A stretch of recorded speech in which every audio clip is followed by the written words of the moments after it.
why are we so drawn to that type of character? What is it about a sociopathic, manipulative serial killer that is so intriguing and charming and pulls us in? Hey. Hot plumber. I know. Multiple categories. I think it feels like a very contemporary and fresh show because it does live in the world we live in, which is to say it's a mix. We take seriously the genre elements. Our storytelling has pretty active and scary thriller elements. We have some wonderful director and DP that do a lot of great, I think, work with some pretty frightening stuff for people that are fans of horror and mystery. And then we have these phenomenal actors that are really deft with comedy. So we're playing in that element too. So I would say horror, comedy, romance. I like the idea of a mashup because that seems like a lot more fun, and this show is really fun.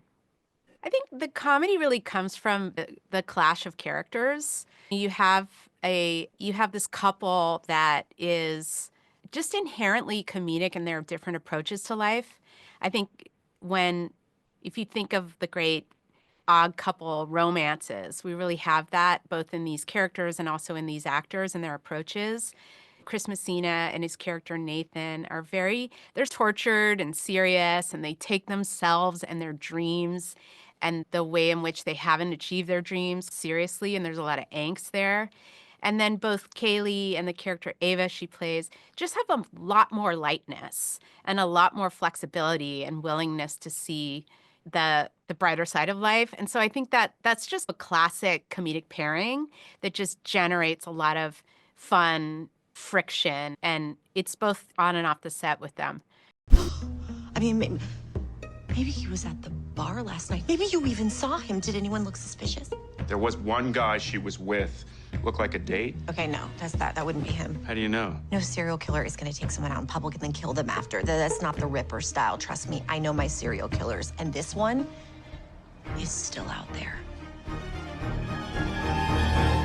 We have a lot of fun with this idea of why are we so drawn to that type of character? What is it about a sociopathic, manipulative serial killer that is so intriguing and charming and pulls us in?